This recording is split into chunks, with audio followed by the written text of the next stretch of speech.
अस्सलाम वालेकुम जी, आप देख रहे हैं चैनल 51 और मैं हूं अतीक खालिद धनियाल। नाज़रीन, आज जो ताज़ा तरीन खबर है वो आपके सामने रखते हैं। गुज़श्ता रोज़ अदम एतमाद पेश कर दी गई है, उस हवाले से आज हमने बात करनी है। सबसे पहले इसका कुछ मंजरनामा यानी कि कुछ बैकग्राउंड हम इसके उस हवाले से बात करते हैं कि इमरान खान साहब ने 26 नवंबर को ऐलान किया था। उससे पहले उन्होंने कहा था कि 26 तारीख को मैं एक सरप्राइज़ देने जा रहा हूँ। अब उनका सरप्राइज़ ये था कि अब वो असम्बलियाँ तहलील करेंगे। एक हफ्ते का टाइम दिया था जो कि डिले होते हुए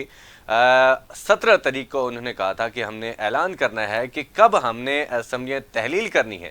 क्योंकि उसके बाद हर तरफ यही शोर मच गया था और एक दूसरे से सवाल पूछे जा रहे थे कि क्या असम्बलियाँ तहलील होंगी या कि नहीं होंगी। उसके बाद इमरान खान साहब ने 17 तारीख को ऐलान किया, जो कि पहले ही एक बात सामने आ गई थी कि शायद 23 तारीख को वो असम्बली तहलील करेंगे। फिर ये बातें हो रही थी कि क्या परवेज़ इलाही साहब भी असम्बलियाँ तहलील करेंगे या कि नहीं करेंगे, या कि इमरान खान साहब के साथ धोखा करेंगे। ये भी बातें सामने। लेकिन 17 तारीख को बरोज़ हफ्ता इमरान खान साहब ने ऐलान किया था कि हमने असम्बलियाँ 23 तारीख को तहलील करनी, यानी कि जुमा के रोज़ तहलील करनी है। अब उसके बाद कल की बात है, यानी कि एक दिन पहले, आज 20 तारीख है, 19 तारीख को दिन को ये खबर आती है कि मौजूदा हुकूमत जो है वो, क्योंकि उनके पास एक ऑप्शन ये था कि इसको डिले कर सकते हैं, ये जो असम्बली तहलील की बात है उनको सिर्फ डिले कर सकते हैं, और वो भी लगभग जो है एक हफ़्ता वो डिले कर सकते हैं। उनके पास ये एक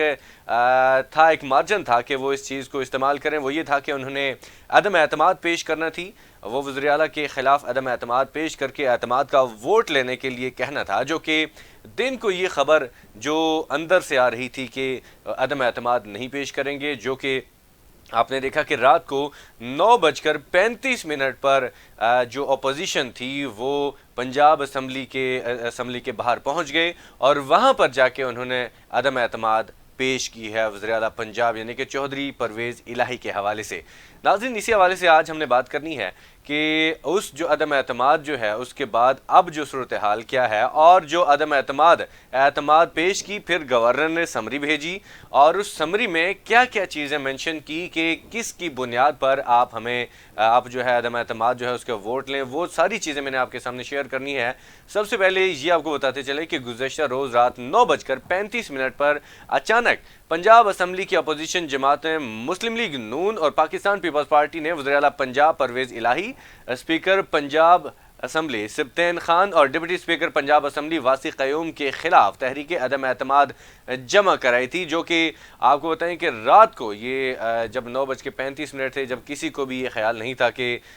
इस वक्त हो सकती है, क्योंकि इजलास जो शाम को ये ख़त्म हुआ था, फिर 9:35 पर अपोजिशन वहाँ पे पहुँची, पीटीआई और पीपल्स पार्टी और नून लीग के अरकान वहाँ पर पहुँचे और उन्होंने जमा करवाई। अब सवाल ये था, वहाँ पे ये देखा जा रहा था क्योंकि लोग बाहर खड़े थे, तो ये देख रहे थे कि असम्बली का दरवाज़ा खुले तो हमने जाके ये अदम एतमाद पेश करनी है। लेकिन अदम एतमाद कहाँ पे पेश की गई? सेक्रेटरी असम्बली जो हैं इनायतुल्लाह ने रात 9 के बाद तहरीक अदम एतमाद की तहरीक वसूल के, ताहम स्पीकर पंजाब असम्बली अदम एतमाद जमा होने से लाइल्म थे। एक बात यह है कि जो ज़राए हैं, कहा यह जा रहा है कि असम्बली जो है 6 से 7 बजे तक लगभग, यानी कि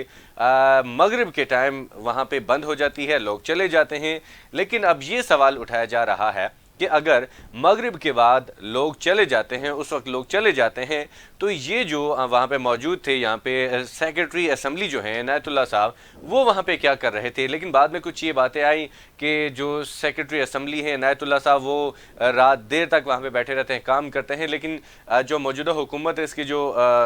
पंजाब की हुकूमत है, यानी कि नून लीग की अगर बात की जाए, या अगर वहाँ पे जो लोग मौजूद थे जिन्होंने अदम एतमाद पेश की, फिर उसके बाद पीटीआई की जानिब से ये कहा गया है कि ये जो मिली भगत है, क्योंकि वहाँ पे सेक्रेटरी असम्बली का रात 9 के बाद वहाँ पे मौजूद होना, तो इसके ऊपर एक सवालिया निशान खड़ा कर दिया है कि वो वहाँ पे मौजूद क्यों थे, क्या वजह थी कि वो रात 9 के बाद वहाँ पे मौजूद थे और वहाँ पे 9 बजे उनका ये जो पंजाब असम्बली के खिलाफ अदम एतमाद पेश की, वो वहाँ पे उन्होंने वसूल किए। ये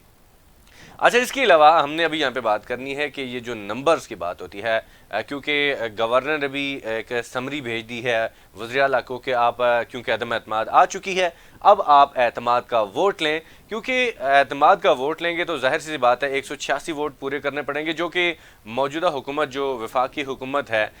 پیپلز پارٹی یا پی ڈی ایم اگر کہہ دیں تو پی ڈی ایم کے پاس 186 نمبرز جو ہے وہ پورے نہیں ہیں۔ اب وہ پورے کیسے کرتے ہیں، اس کے اوپر بھی نظریں ہیں کہ کیا پی ٹی آئی کے لوگ چھوڑ کے ان کی طرف جائیں گے کہ کس طرح سے، یا جو دوسری بات یہ ہو سکتی ہے کہ پرویز الہی صاحب اپنے لوگوں سے کہے کہ آپ میرے خلاف ووٹ دیں، تو ہو سکتا ہے کیونکہ 186 نمبر جو ہیں وہ پی ٹی آئی کے پاس پورے ہیں کاف لیگ کو ملا کر۔ تبھی جو ہے وزیر اعلیٰ بنے تھے پرویز الہی صاحب، اور اس سے پہلے آپ نے دیکھا کہ حمزہ شہباز صاحب جو ہے وزیر اعلیٰ تھے، ان اعتماد کا ووٹ لے کر وہ وہاں پہ پہنچے تھے۔ پھر اس کے بعد جب وزیر اعلیٰ چودھری پرویز الہی صاحب آئے، وہ انہوں نے 186 ووٹ پورے ہوئے، پھر وہ وہاں پہ موجود تھے کیونکہ 186 ووٹ پورے کرنے ہوتے ہیں جو کہ پی ڈی ایم کے پاس نہیں ہیں۔ اب یہ دیکھنا ہے کہ 186 ووٹ ان کے پاس کہاں سے آتے ہیں، یہ جوڑ توڑ کہاں سے ہوگی، کیونکہ کہا یہ جا رہا ہے کہ موجود تھے زرداری صاحب، کچھ دن سے زرداری صاحب بھی وہاں پہ موجود تھے، انہوں نے ہو سکتا ہے کہ کچھ ایسے معاملات کیے ہوں، کچھ جو ہے خرید و فروخت کی ہو، لیکن اگر کوئی خرید و فروخت ہوتی ہے پھر ان کا ووٹ کاؤنٹ نہیں ہوگا، کیونکہ یہ پہلے بھی یہ کہا گیا تھا کہ اب جو ہے جو پارٹی کو چھوڑ کر جائے گا وہ اس کا ووٹ کاؤنٹ نہیں بھی کیا جائے گا، اس کو ڈی سیٹ بھی کر دیا جائے گا۔ تو یہ چیزیں سامنے آئی ہیں۔ اب یہ دیکھنا ہے کہ اب جو کل جو ہے بدھ والے دن کا کہا گیا ہے، بدھ والے دن عدم اعتماد کا ووٹ لیں، اور اس کے بعد ایک اجلاس بلایا گیا ہے گورنر کی جانب سے۔ اب گورنر جو ہیں وہ انہوں نے ایک سمری بھیجی ہے کہ آپ اعتماد کا ووٹ لیں، اس میں دیکھا جائے گا کہ کیا 186 نمبر پورے ہوتے ہیں، کیا وزیر اعلیٰ جو ہیں، کہا یہ بھی جا رہا ہے کہ ہو سکتا ہے کہ وزیر اعلیٰ پنجاب جو ہیں، جو موجودہ ہیں ابھی فی الحال تک جو ہیں، ہو سکتا ہے کہ وہ ریزائن دے دے، وہ استعفیٰ دے دیں۔ یہ بھی خبریں سامنے گردش کر رہی ہیں، کیا وہ استعفیٰ دیں گے یا کیا عدم اعتماد پوری ہوگی، کیونکہ یہی کہا جا رہا ہے کہ یہ صرف ایک ڈیلینگ ٹیکٹک ہے کہ اس کو ڈیلے کریں، کچھ ایک ہفتہ ڈیلے کریں، اس کے اندر مذاکرات ہو سکتے ہیں، ہو سکتا ہے مذاکرات ہو جائیں، آپس میں کوئی بات ہو جائے، تو یہ اس لیے ہو سکتا ہے اس کو ڈیلے کرنے کے لیے کہا جا رہا ہے، کیونکہ اس سے پہلے رانا ثناءاللہ صاحب یہ ہمیشہ کہتے دکھائی دے رہے تھے کہ آپ عدم اعتماد پہ آپ لائیں، آپ اسمبلی تحلیل کریں، ہم جو ہے الیکشن کروائیں گے، لیکن اسمبلی تحلیل بھی ہوئی، اس کے بعد کوئی الیکشن کی بات نہیں کی بلکہ اوپر سے عدم اعتماد پیش کر دی ہے۔ ناظرین، جو بھی تازہ ترین صورتحال ہوگی آپ کے سامنے رکھیں گے، ابھی کے لیے اجازت دیجیے، اللہ حافظ۔